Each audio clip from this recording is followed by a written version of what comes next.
Creative. Good morning again. Good morning. Buenos dias. It is my pleasure to introduce our next speaker, Alejandro Aguilera-Titus, who's up here. He has been with us before. Most of you probably have met him or seen him at one of the convocations before. And Alejandro has really been, I guess I should start off for those of you who don't know him. He is the Assistant Director of the Secretariat for Cultural Diversity in the Church, which is a part of the United States Conference of Catholic Bishops. So he is the star. One of the stars.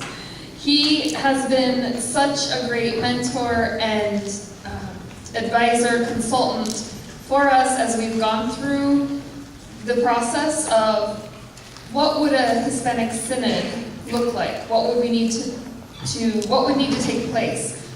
When we moved from a synod to a summit, he also helped. He's been involved with these summits around the country. So he's been an incredible mentor to the steering team, the steering committee, who met a year and a half ago in February. And then as a consultant and mentor to Maricela and I, pretty much any time we had a question, we would run to Alejandro. Alejandro has a really interesting background because when he started in, he's been in ministry at all levels. So parish, deanery, diocesan, regional. He was the Hispanic ministry coordinator, I don't know if I have the title right, for Region 12, which is our Episcopal region, back in the 80s. And visited our diocese several times in that role, once in Mountain Home and once in Blackfoot, I believe, giving trainings for youth, for Pastoral Comunidad Hispana, and supporting the Hispanic ministry across the region. So of course, what's the next step from an Episcopal region? The United States Conference of Catholic Bishops. So he's currently working on a doctorate degree at Barry University in Miami. So he is soon to be Dr. Aguilera-Titus. And he's nationally known, he's a wonderful speaker, and I am pleased to have him back. Thank you so much for coming back to us, Alejandro, and welcome to give your talk. Yeah!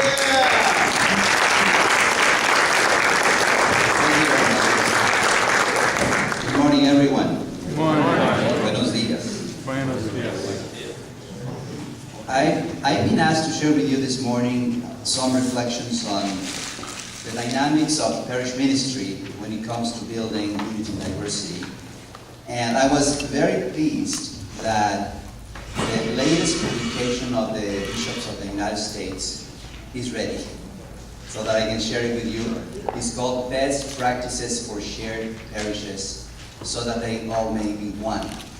This book is just out of the press, and it is the result of a consultation with 20 pastors from around the country that have been successful in building a sense of unity in the context of a diverse parish. The title of the book, Shared Parishes, is not new to most of you because I mentioned that last time I was with you. And maybe I didn't mention that this project was making progress. But that concept was coined by Brett Hoover, who did his doctorate on the dynamics of culturally diverse parishes. And he realized in his studies that one of the things that happens all the time in these parishes is that there is a lot of negotiation, a lot of getting to know one another, a lot of building of relationships. And what struck me the most was that those parishes were, for the most part, shared by different communities.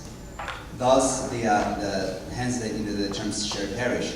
So the bishops of the Community of Cultural Diversity in the Church really were taken by this very swift description of the reality of shared parishes and decided to adopt it for this document. So it is becoming part of the language of the Church. So in the years come, I will not be surprised if people begin to talk about shared parishes in a very kind of a knowledgeable way, just knowing what that means for us all. And so they all may be one captures ultimately what is the mission of the church, what is it that we seek within the context of all diversity, to be one, to be members of the beloved community that Christ calls us to be.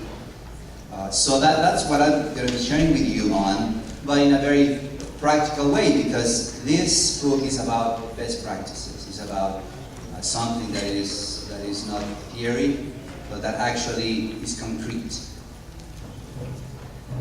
And I'll start with a wonderful quote from Pope Francis on unity and diversity, precisely. This is from Evangelii Gaudium, that frames for us theologically and anthropologically what we have in front of us. And he says that differences between persons and communities can sometimes prove uncomfortable.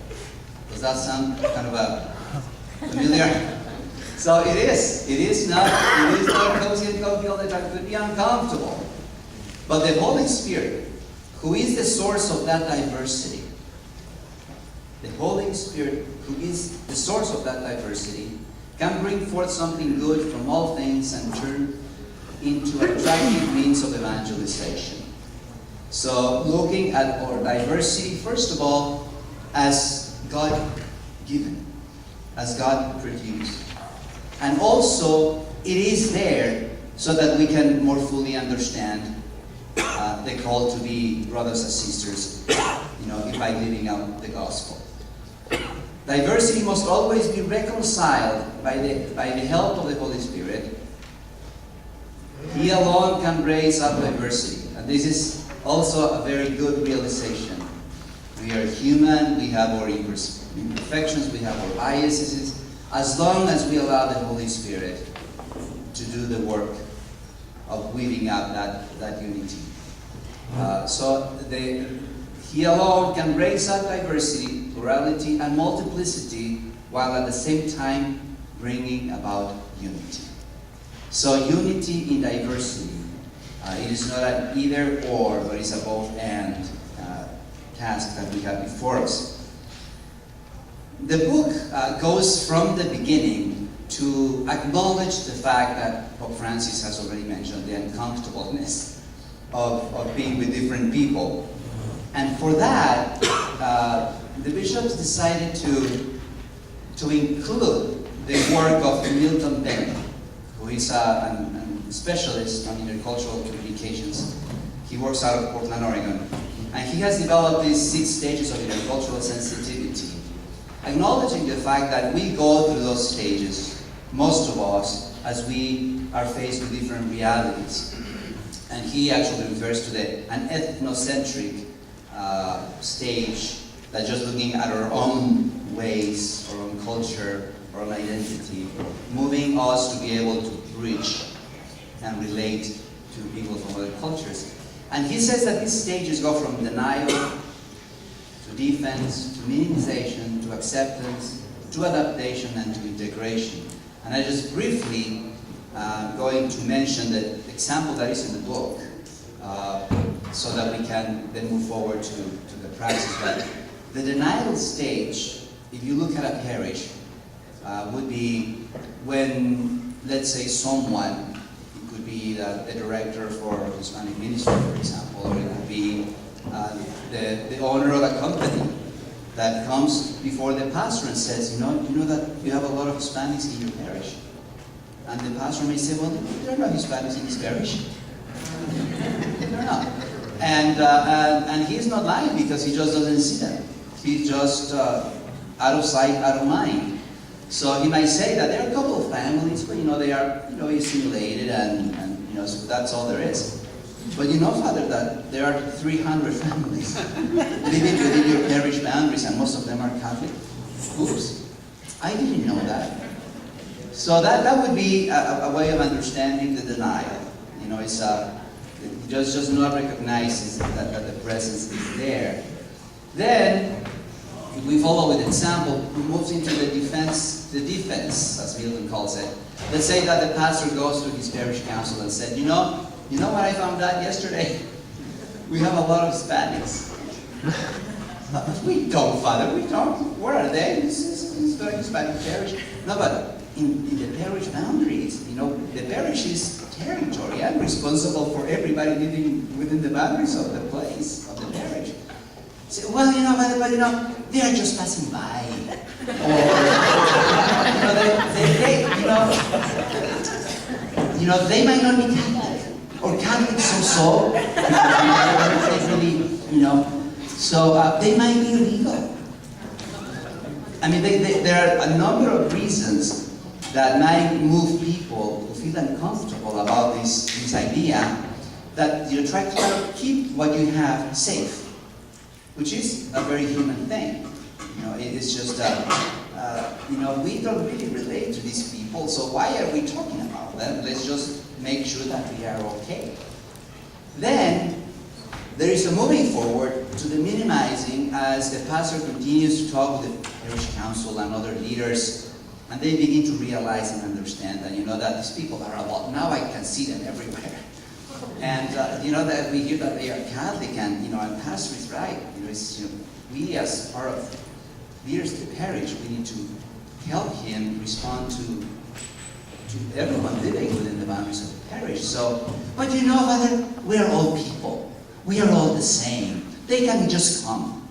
So the minimizing has to do with precisely minimizing differences of the other, so that you don't have to do anything about it.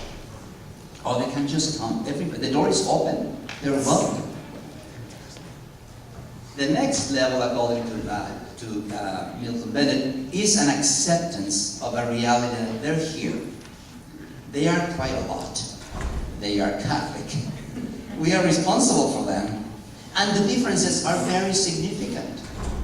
Because we know, and this is something that this shows, these best practices show, but it's also widely known across the country, that if a parish just only says, you know, the door is open, expecting Hispanics to come in, you can just sit down and wait because they're not going to show up. Because the parish has not made it clear that the community is welcome, as we will see later on. The acceptance is very key in a transition, moving the pastor himself and leaders, whether from the parish council, even the staff or other parishioners, to realizing that, you know what, we have a responsibility here. This is the Church of Christ. We have a mission to fulfill, and we might have to do things differently.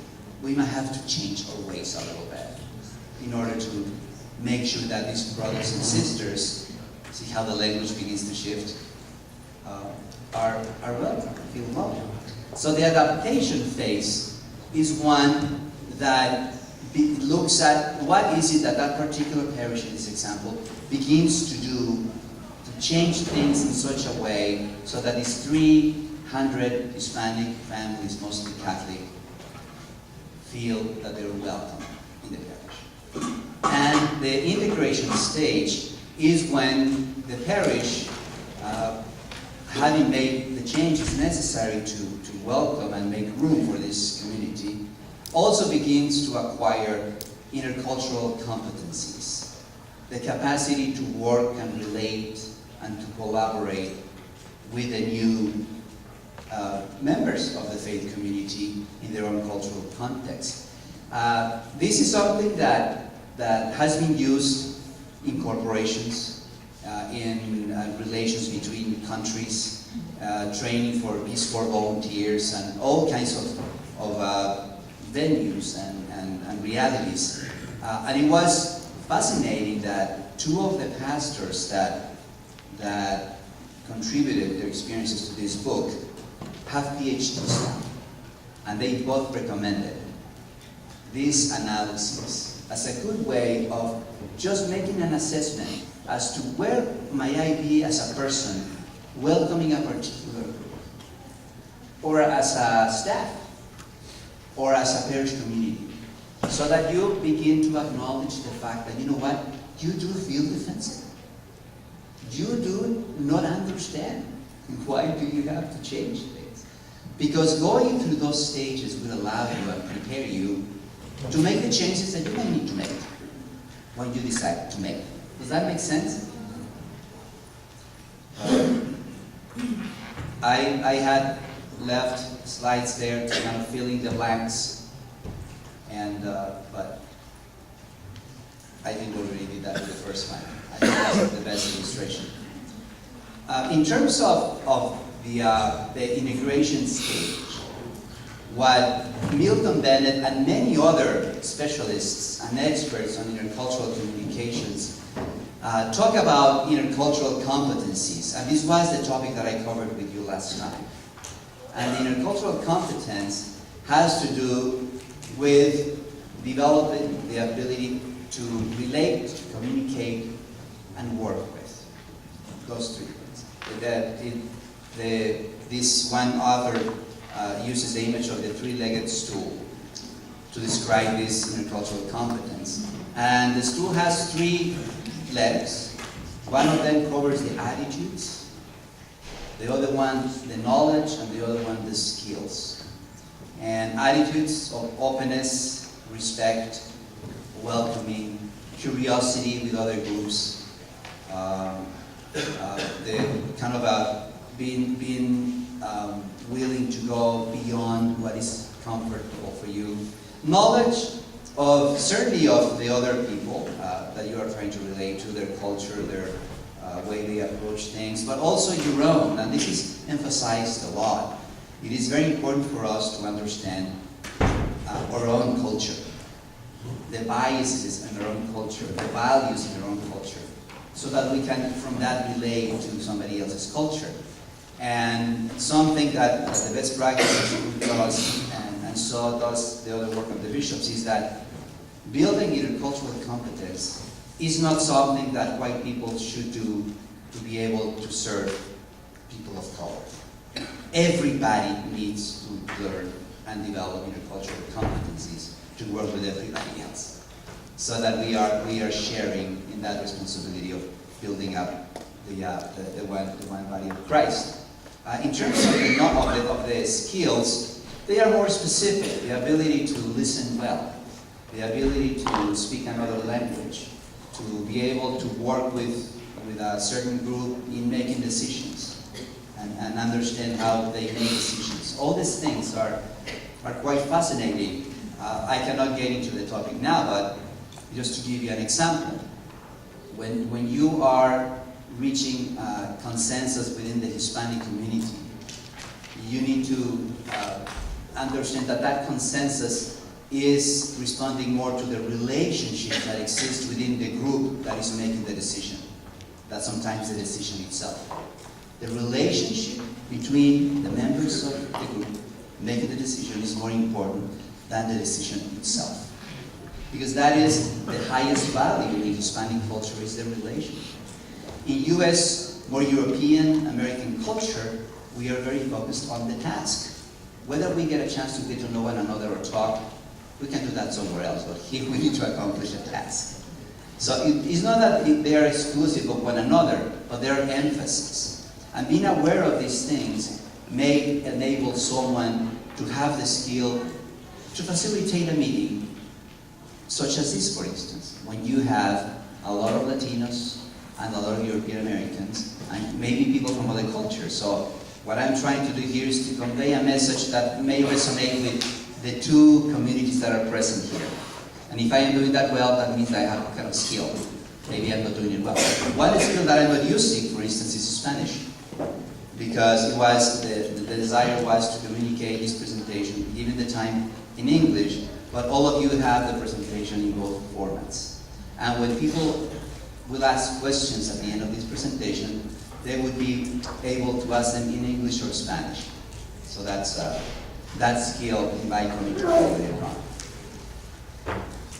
Another aspect that is included in this resource is just to have a better understanding of what a Catholic parish is. And beginning with the understanding that the Catholic parish is a territory. It's not a congregation. It's not just a group of Catholics that voluntarily decide to come together and be members of a faith community.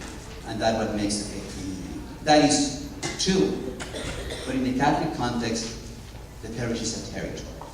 And you cannot stop by those who are already gathered because they connect, they relate, they've been living there for a long time. The Catholic parish has a sense of mission all the time to bring the good news of Christ to everyone within the boundaries. In the United States also, it is very widely accepted, and it is perfectly acceptable within this context, that if I live within this territory of a certain parish, I can become a member in the parish next door. That is not an issue for us at all. That is acceptable, and is part of the way we are Catholic. Of course, you need to be recognized by the pastor. You know, I live in the parish territory next door, but I have an affinity with this parish. You're welcome. However, that does not preclude that pastor from still responding to everyone living within the boundaries of his own parish. Does that make sense? So it is not territory in a territorial exclusive way, but territory in a very inclusive way, so that the pastor and his team need to be always attentive to make sure that everybody that lives within their boundaries is feeling God's love and the embrace of the church. The sense of a call to ongoing mission. This is all over the ecclesial language today. It began with Pope Benedict, is continuing with Pope Francis. It should not be business as usual. The church should be about the mission of Christ. Pretty much what Pope Benedict and Pope Francis are saying, and I think John Paul II said it plenty of times before, is that we cannot stop being missionary. When we stop being missionary, we stop building up the church. We need to be on a missionary mode. The shared parish, and this is what I'm going to be covering later on, has to do a lot with the process of ecclesial integration. Because what we seek, the bishop said, in these shared parishes is to make sure that we achieve a high degree of integration among all the members. That is what we are seeking in being sharing in this parish. And also, I'm going to be touching a little bit on the scriptural model for unity in diversity. The book actually mentions specifically Paul, the apostle, as maybe the first interculturally competent minister, because he was the one that was able to come out of his Jewish roots and go beyond those boundaries to reach out to the Gentiles, and understanding the cultural context of the Gentiles. I remember the whole discussion about should the Gentiles converting to Christianity be circumcised. Remember that? Because the Christian Jews wanted that, because they thought that an essential aspect of being a Christian should be first become a Jew. And Paul said, I don't think so. The whole issue of justification is centered on that. Only in Christ we are justified. All we need is Christ. We don't need to become Jews in order to get closer to Christ. What the bishops have said, for instance, in terms of Hispanic ministry and ministry with other immigrants, and it happened with immigrants from Europe, also the same story. The church does not exist to Americanize. It exists to evangelize. That is the paradigm. It exists to evangelize, not to Americanize. Not to Mexicanize either. Or to make sure that Vietnamese person remains as Vietnamese as the first day she arrived into the parish. That is not the mission of the church. She always will be a Vietnamese person. The church needs to help her and her family become a wonderful, Christian-driven Vietnamese person and family. That is what the church seeks. Not to have that Vietnamese person become Mexican or become other than who she is. Does that make sense? This is the beauty of unity and diversity. And the book also has its primary audience. This book was written for pastors and their teams. That is, the audience And the language and the spirituality of priesthood is included here precisely because it is written for them. Because we know at the national level that in the year 2000, 22% of parishes in the United States were shared. In 2010, 33% of parishes in the United States were shared. In 2014, 38% of parishes in the United States are shared. Meaning, it is not only this parish working with just one kind of people from one particular culture, but more and more, because of many instances, consolidation of parishes, the elimination of some, the growth of the population, not only from immigration from Latin America, but also from Africa, from Asia, and even from Europe. We have a lot of Polish people coming to Chicago. And parishes that were only serving a particular group, now they are also welcoming Polish new arrivals. So this is a reality that is touching more and more pastors. That's why the bishops thought that it was very worth it to develop a resource.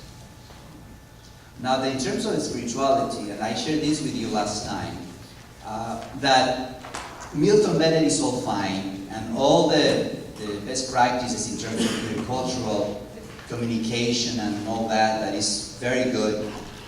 When it comes to the church, we are not doing that or getting the skills to get more productivity from our multicultural workforce, or to do a better marketing job with a particular group, or to bring more people to our political party, or any of the things that these theories are used for. We use this in order to be more effective about bringing the goodness of Christ to everyone. What drives us is the mission of Christ. And because of that, it is not only an exercise of the mind, but it has to do with conversion. Because ultimately, if I am a person who dislikes, for whatever reason, people from whatever country, I'm going to need a change of heart in order to open up. I'm going to need to have a personal conversion that will lead me to change my attitude towards that particular person, that particular group. So there is a spirituality to this, and it begins with encountering Christ, which leads to conversion. It is conversion that leads to community, Christian community that is, and it is community that leads to solidarity. You cannot jump from encounter to solidarity, because it's not who we are as human. We need to go through that conversion and through that community in order to be in solidarity with one another. Why should we do things especially for these people if we are different? Because you are here because of Christ. And because Christ has called you to share in His mission. Oh, I begin to understand. And you are called to be in community with those brothers and sisters who you do not yet, but you are called to be with one another. Okay, yeah, I can do that. And by doing that, and getting to know these people, you may go from the us-them language to the we, and then you might say, not only I'm glad they're here, but I'm going to do more and more for them. And it goes both ways. So that's spirituality. Now, in terms of the, can you see well back there? In terms of the process itself, I know that, raise your hand if you belong to a shared parish. Meaning that more than one community is being served. Okay, thank you. That's what I think.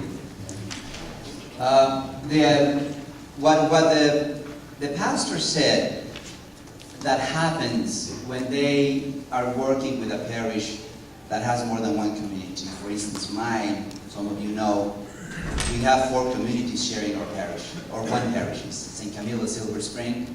One is the Spanish-speaking, the other one the English-speaking, the other one is the African-American community, and the other one is the French-speaking. So we have masses in French, English, Spanish, and in an African-American context. And we also have a multicultural mass every Sunday. It's like a Pentecost. So that is shared by 4 communities, and there is a great deal of unity. But that took years to build. And what the book says, and the pastors articulate, is that this is a developmental process. It doesn't happen from one day to the next. And you do make mistakes, but you also make great strides and are successful.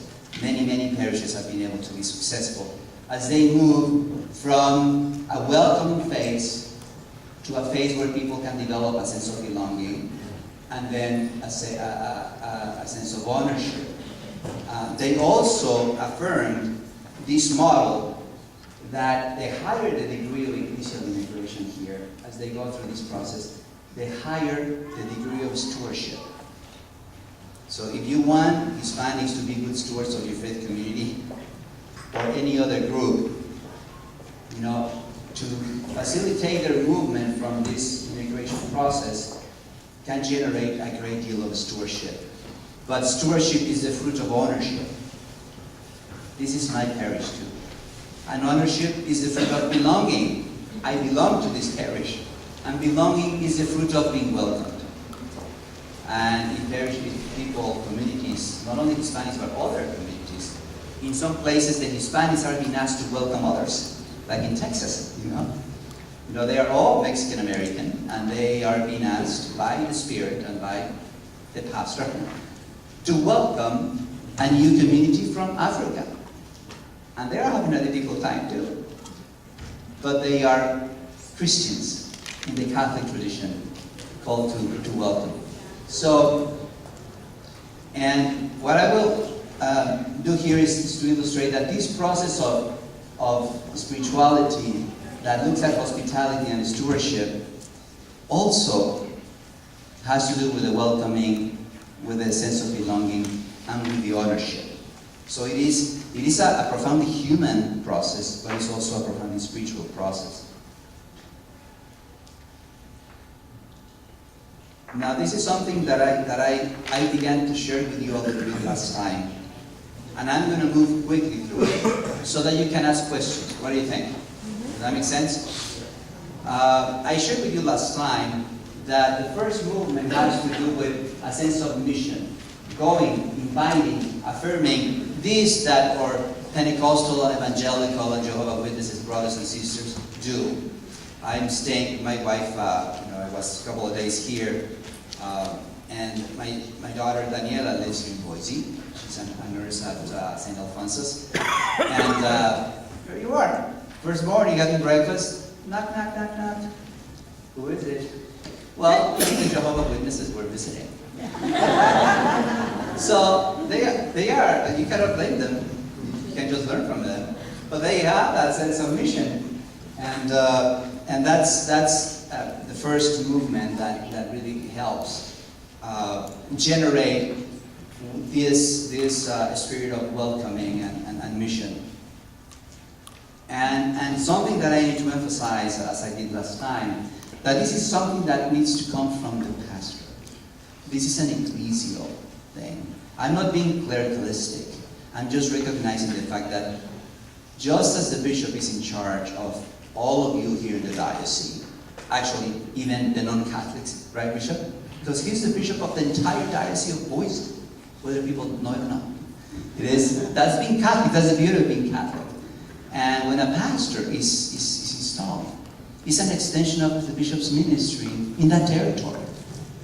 So it is a profound ecclesial event. So I might be a very enthusiastic person, people from Africa, and I want to welcome them, and I want to do all kinds of things, and I begin to move on my own without the pastor's knowledge or understanding or sense of go ahead. What is going to happen? Things are not going to go well. I may be very well-intentioned, but I'm not understanding the ecclesial sense of my desire. And I need to frame it that way. And the parish, just in a simplistic way, if you will, has this structure. The pastor works with this, not everywhere, but in most places. And, he's the one that says, okay, go ahead. We know they're there. Let's go out looking for them. Remember the intercultural sensitivity stages? Let's see if we can remember them. Which one is the first one? Denial. And then? Offense. And then minimizing. And then accepting. And then adaptation. And the last one? Well, this movement is, if you situate these movements within Milton Bennett's continuum, this is the result of the adaptation phase. Because it's at this stage that the pastor is saying, let's look for them. Let's go out and look for them. So they are doing things differently than they were before because of the awareness that they have. So this is where this Ecclesial integration process kicks in. The second movement has to do with a capability of welcome and making people feel safety and trust and to develop a sense of identity. Once, in the case of Hispanics, since this is the focus here, the best way for Hispanic Catholics to strengthen their Catholic identity is to be welcomed in a Catholic parish. Period. If they are not welcomed in a Catholic parish, their Catholic faith, their Catholic identity, their Catholic practice diminishes. And it can become other if they are welcomed by other groups, or they can just become secular and just forget about what does it mean to be Catholic. So it is the sense of welcoming, safety and trust and identity that creates the possibility for the homecoming. The homecoming is a concept developed by Dr. Timothy Matovina at Notre Dame University. He says, out of our ecclesial perspective, you are not only, in this case, welcoming Hispanics into your place.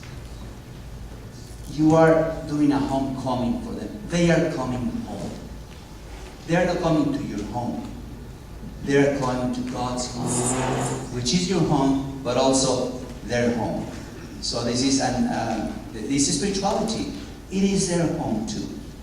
But of course, being a human process, that needs to be figured out. It needs to be negotiated as well.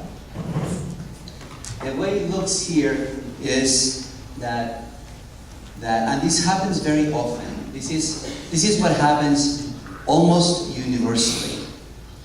That in the case of the Hispanic community, not exclusively, but in the case of the Hispanic community, when you have a significant number of new immigrants, whether they've been here 30 years or 3, because that sometimes can make a little difference in terms of how they have been accepted, you will find that a number of the people that you might find, in this example we have Hispanics and Vietnamese, might feel very comfortable here. There may be some Hispanics that, well, I didn't know there was a Catholic parish here. And they just are happy just to join in whatever is in place. Is that okay? It's perfectly fine. It's perfectly fine. If I feel comfortable doing ministry in English in the context of a U.S. culture, because I just have that affinity, it's perfectly okay. Not because you are a Hispanic and you need to go to the Mass in Spanish. So it is however, the experience shows that most of the new immigrants will not feel comfortable here. Therefore will not show up. So what you need to do is to create ecclesial space for them. And that ecclesial space is recognized by the establishment of the Sunday liturgy in Spanish, or in Vietnamese in this example as well. And this is the sign per excellence, as I shared with you last time, that a parish has welcomed the Hispanics as a community, not just Hispanics, but the Hispanic community, when you establish the Sunday liturgy.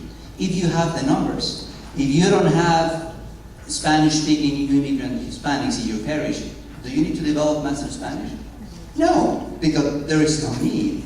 But if you have that presence, if you develop it, you will create the possibility for your Hispanic brothers and sisters to be able to feel the love of the church. And they will gather. Now here, you have a crisis that happens. And it's the crisis of the fear of dividing the parish. Father, if you do the Spanish Mass, you are going to be dividing the parish. And then the pastor would say, because we're thinking ecclesially, that the parish is already divided, because we have some people gathered and some others scattered. So, according to these 20 pastors and thousands around the country, is that by creating the Sunday liturgy in Spanish and Hispanic ministry overall, you are not dividing, but you are beginning to integrate. Because otherwise, those Hispanic Catholics might never see or relate to the other Hispanics in the parish. Does that make sense? They might relate to somewhere else, but not in the parish. So, what appears to be divisive, it is being inclusive. What appears to be separating is finally bringing to a greater sense of unity and integration. Does that make sense? But you need to think ecclesially. For pastors, it is easier because they have the formation, they know canon law, they have the spirituality. But sometimes your lay leaders, even your parish council members, might not be catechized in terms of this ecclesiology, and they might need, some help from you.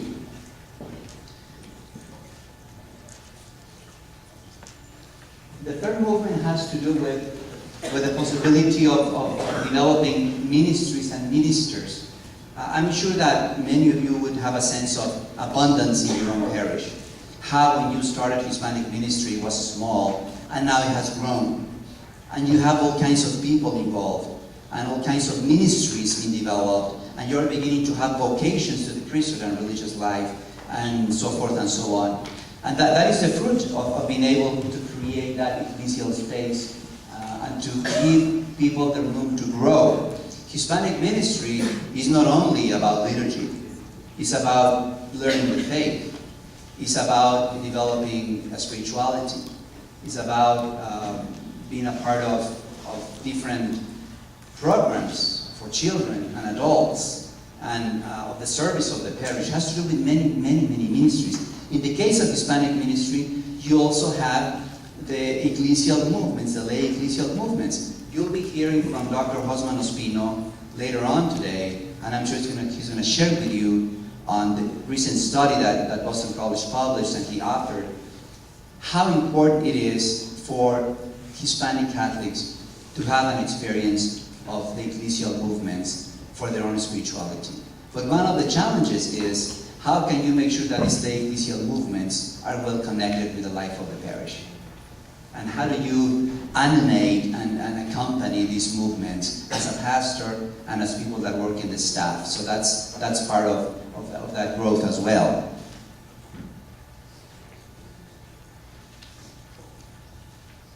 Now the fourth movement, which is in the book, is very crucial, because here is when you begin to see the need for more interaction between various communities at the beginning, and maybe it will be interesting to see where you are at in this continuum as a parish, because when you begin to establish Hispanic ministry, you don't necessarily see a lot of interaction between the two communities.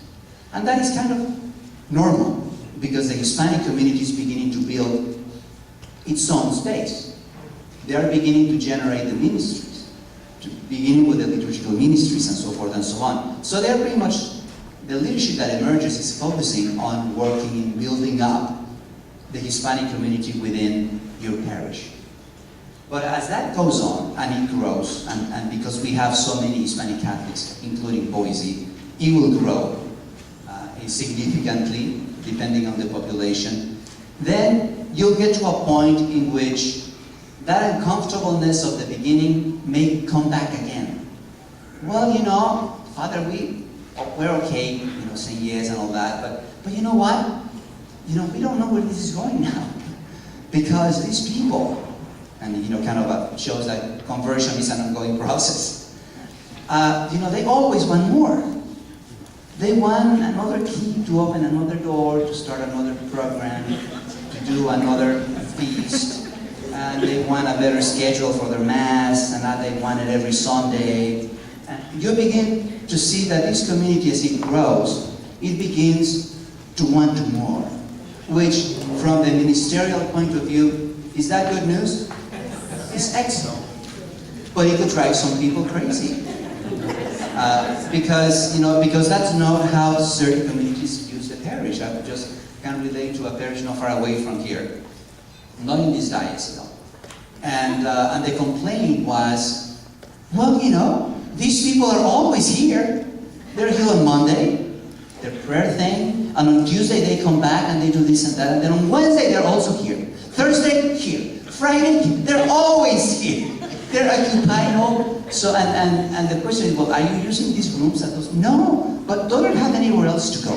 Because the group that has been there in that parish has a different lifestyle, relates to the parish in a different way, and doesn't have to go to the parish all the time.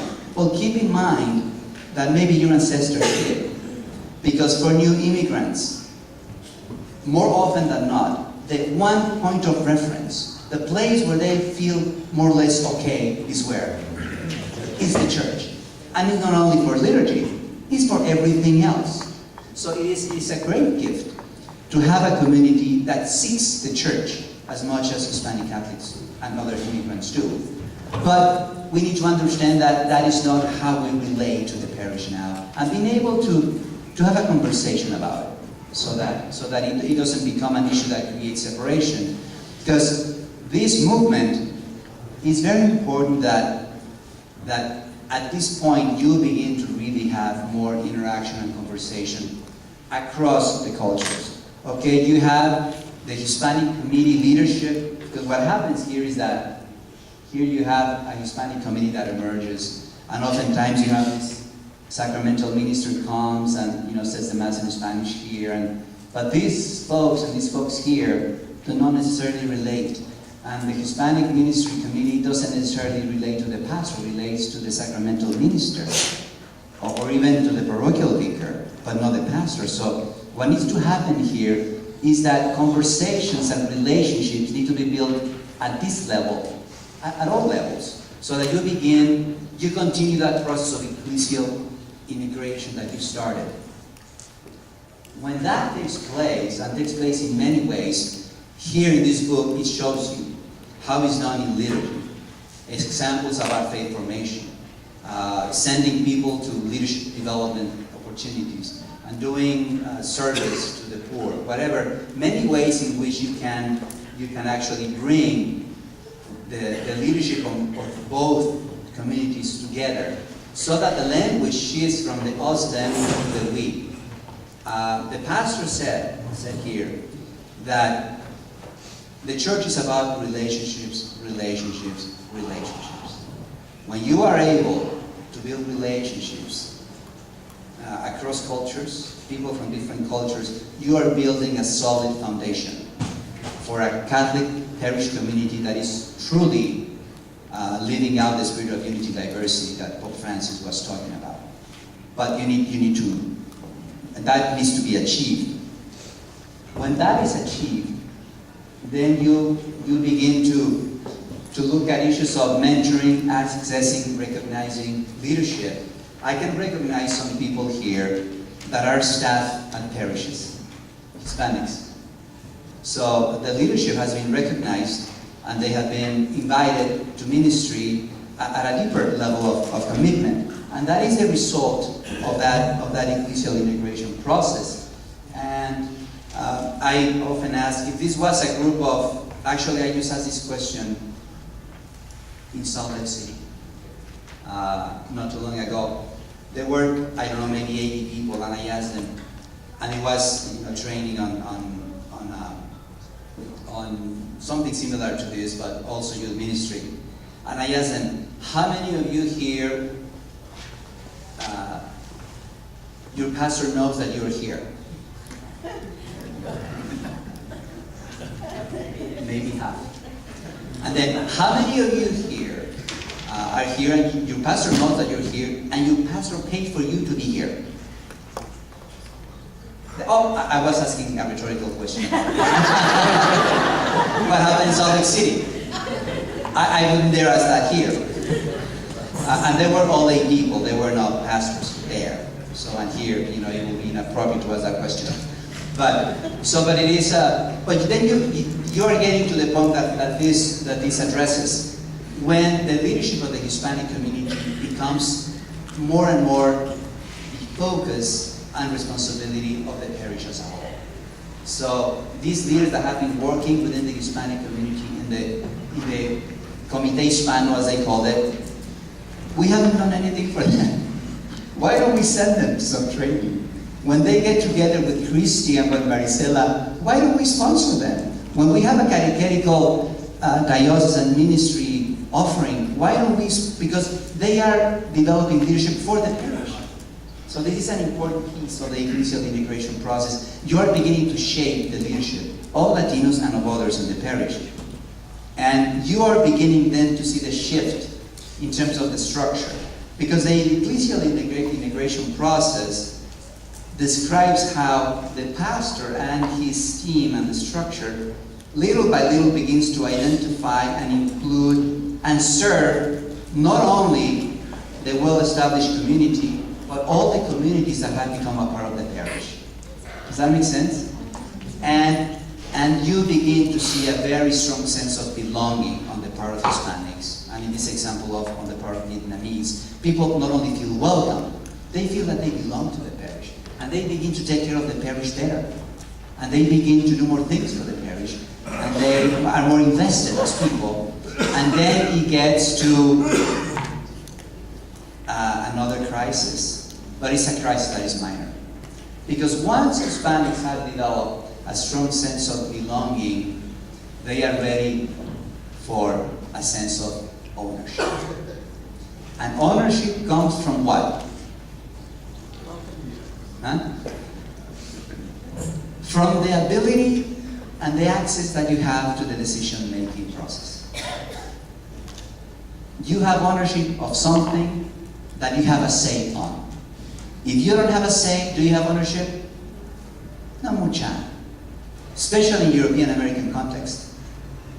Because in Hispanic context, as long as I have the relationship, I can sacrifice my influence. With the European American, I need my say. And I think it's a wonderful value. Because we all need to have a say. So, and the way you build a sense of ownership, in the case of Hispanics and Vietnamese in this example, is by inviting them to the table where decisions are made. Beginning to include them more and more in parish council membership, financial council membership, and in the staff, in making decisions that have to do with the parish as a whole, not only with Hispanics. And this is an interesting value or principle that is mentioned in the book. The important thing in all this continuum is to know that it's much better to plan with people than for people. You are planning, if you want to be successful in this process, and in any other really, quite frankly, you need to plan with the people you are hoping to reach. If you only plan for them, it's like a low percentage shot. You might get it, but you might be just getting lucky. Or you might be so charismatic that it's working. But then when that person is gone, what happens? Because people did not learn to be taken into account. So father is gone, then okay, all is lost, and that we don't want that to happen. Now, the most significant realization that I got as someone that worked also in the development of this resource was for the pastors, and there were two things that really I did not know about, certainly not at the level that I know now.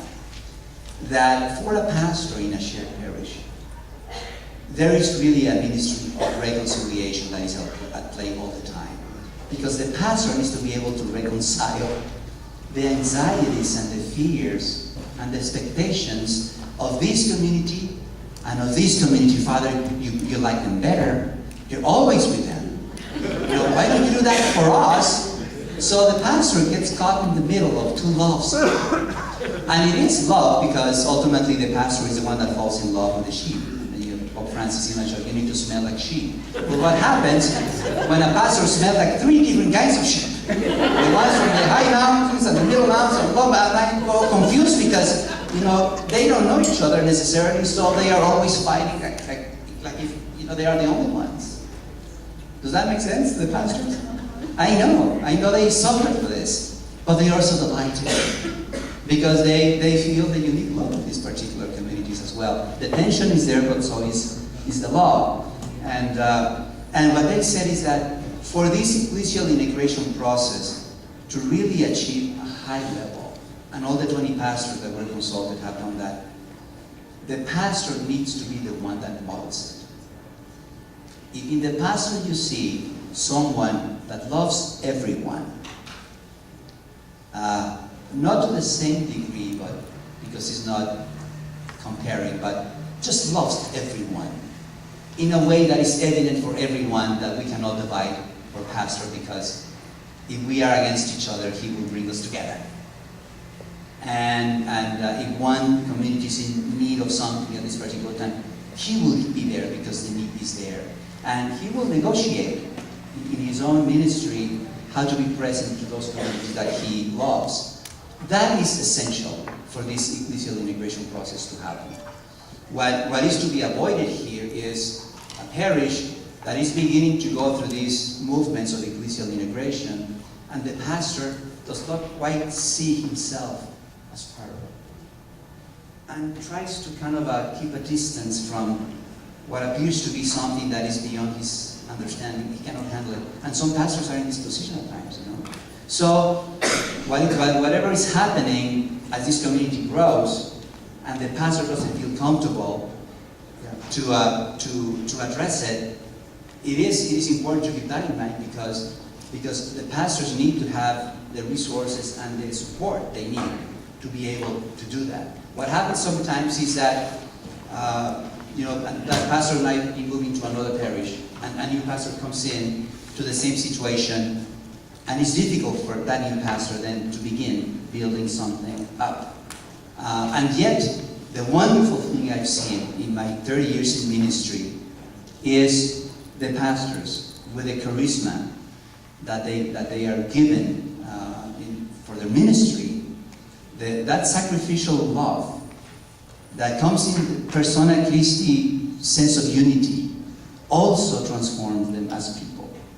And I've seen pastors. One that was deeply moving, it happened a few years ago. I was talking about this, and I got a call from the director for Hispanic ministry at Diocese saying, Alejandro, remember the priest that was sitting in front of the presentation, maybe where you are, and very attentive. Well, that pastor called me and he said, I need to be the pastor to everyone in my parish. I'm going to stop being just pastor to some people. Because he just knew that he could. Maybe he attended that workshop because he was looking for answers, and he was able to find in this process some kind of answer. I'm going to move to one more of the movements, because I don't want to go through the entire book, because then you will not buy it. No, I am not selling it. Everything is here. Just to include folks in the decision-making process, developing leadership, which leads to representation, and that leads to a great sense of stewardship and ownership. And I've seen communities that more and more, the Hispanic Catholics in many parishes are becoming a very significant source of support, economic, financial support, for the ministries of particular parishes. Not only because they have great numbers, but because they have made that parish their own as well. And that is the gift of ecclesial integration. So I'm going to leave it at that, and just give you a chance to ask questions. I'm going to invite you to turn to the person next to you, and just in a minute or two, just say, what is kind of catching your attention here so far this morning? Just briefly, you can just share that with the next person, and then we'll open for questions.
this exercise of giving the and this is kind of important, not giving the audience, because to me you are not an audience, you are interlocutores, and this is an important concept when you are building unity and diversity. You are not an audience to me. You are in conversation with me.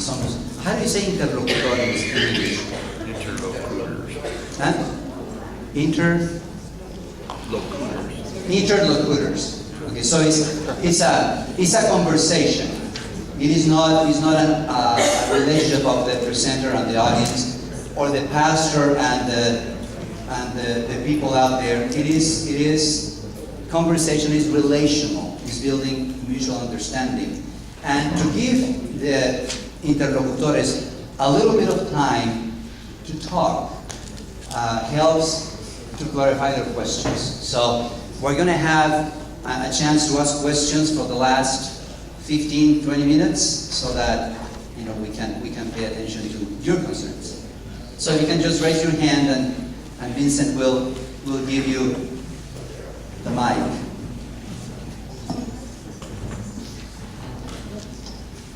Yeah, my question is, because it's a big issue in all parishes, is money. Who has a say-so in how the parish money is spent? Because in some parishes it's totally controlled, say, by the pastor or the committee without any input from the parish, from whatever groups you have in the parish, Hispanic, African Americans, and Anglos. Yeah, I would say that each parish is a unique universe in terms of how they have arranged these things. I think there are some best practices, that could benefit everyone. When it comes to what I have seen, I think for a pastor to have a solid financial council that is keeping an eye on that, and a solid parish council that is helping the pastor discern the priorities, then makes it for a good conversation to decide on those priorities and to have the money necessary to fulfill them. So the more shared the leadership is in these processes, the better. Because that makes the councils more effective, more invested. A pastor that is one that feels the need to be in control of everything is a pastor that is not going to get a lot of his leadership. And because he will be perceived as the only one. And that is, quite frankly, one of the great gifts of the church in the United States. That you have developed practices of lay leadership and parish leadership that are very shared. That is not the case in Latin America, for instance. In Latin America, in a lot of places, even today, the pastor is the only person on staff, which is another difference.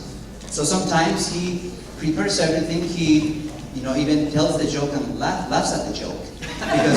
Because he is the only one that has a direct responsibility for it. I think that the church in the United States has a great gift and practice of shared leadership. So I'm going to leave it at that. However, when it comes to the Hispanic community or any other immigrant community, what they bring at the beginning is their enthusiasm, their faith, their longing for finding God, and as they begin to feel more comfortable and given the space, they begin to raise money. And this is in the book. The book contains 20 specific suggestions or examples as how Hispanics build stewardship. Because the envelope is not a Hispanic thing, especially for new immigrants. However, we learned that too. But we have many other ways of being stewards, of raising money. And a pastor that is attentive as to how the Hispanic community is thinking of raising funds and gives space for that is a very smart pastor. Now, how do Hispanics, in this case, get involved in how the entire budget for the parish is managed is developmental. At the beginning, when you are just kind of opening them as in Spanish, the Hispanics might be just concerned about little things. But after time, as they develop a sense of belonging and ownership, you know what, Father?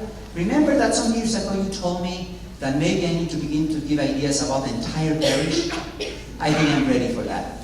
So in terms of the Hispanics, you need to invite leadership and foster leadership, but the leadership needs to be ready also to contribute. And on the other hand, those who have been in leadership need to be ready to welcome the leadership. Because as you know, in parishes there is a tendency to have people that tend to do everything too. And they complain that they are the only ones doing things. And then when you talk to the rest of the parishioners, they say, they don't let us do anything. So that has to do with that. As we share right now with the question you gave us, something came up that I've been thinking a lot since I arrived to my new parish 2 years ago, and it's this, in the parish where I am now, Hispanic ministry has been there since the 70s, I think. And so they, in a way, they already know that that's their parish. And when you were talking about being there every day, that's basically my parish. They are there every day. But the problem now that I'm seeing is our English-speaking community is decreasing. And so, and also talking with Deacon Wens here, that's happening. He's seeing that also in Idaho Falls, that was my first parish when I arrived from Guatemala. So, you know, is there any insights into that where you have the Hispanic community growing, but at the same time, the risk of seeing your other community decreasing for whatever reason? How to be attentive to that so we don't let them just go. Absolutely. And I think it goes back to the pastor being attentive and loving of everyone. Now, what is happening all around the country is that the fastest growing population in the United States is the Hispanic population. And especially by birth, also by immigration, but also by birth. So to see the number of Hispanics growing in most parishes is just a result of the population. At the same time, in a number of parishes, the well-established community, mostly Anglo-European American, has gotten older. And there is a lot more mobility sometimes with those families, and they tend to move. And so that is just related to a shift in the population. I think the population shift that happens is just a part of the U.S. society, and is sometimes amazing how fast population is shifting. So I would be very attentive to what are the reasons that the English-speaking or the Anglo population is decreasing. Is it that they don't feel at home anymore? Or is that they feel that they rather go to another parish where they don't have to feel that? So it would be very important to ask what are the reasons that are leading some parishioners that were there and they don't feel that sense of belonging to that parish. I think that, you know, when I was talking about the pastor being really a minister of reconciliation, I was thinking of that. So to ask people specifically, well, what's going on? Why are you not coming anymore? Go visit them. Why are you not here on Sundays anymore? I used to see you all the time. You know, I just came to pay a visit. I think that is the thing to do. I know, because you know we need to be also very, very honest in our conversation. I know that in some places, some people just are not ready to be in a shared parish. They just are not comfortable. And they rather move to the parish next door because they don't feel that they have the need to be in that position. And you know, what can you do about those decisions? I think that you still need to minister to them, be present to them, and maybe help them understand why is it that we are responding as church in this. and be sensitive to their feelings. I think that you still need to minister to them, and also to respect their decisions. There was, this case, the most extreme case, and I heard about this case like maybe 15 years ago, so hopefully that is not happening. It was in Texas, and there was a lot of immigrant population coming from Mexico, and this particular parish territory was receiving a lot of the immigrants because of the work that they were asked to do, and some people were very uncomfortable with that, and they actually could not go to another parish because it was so far away.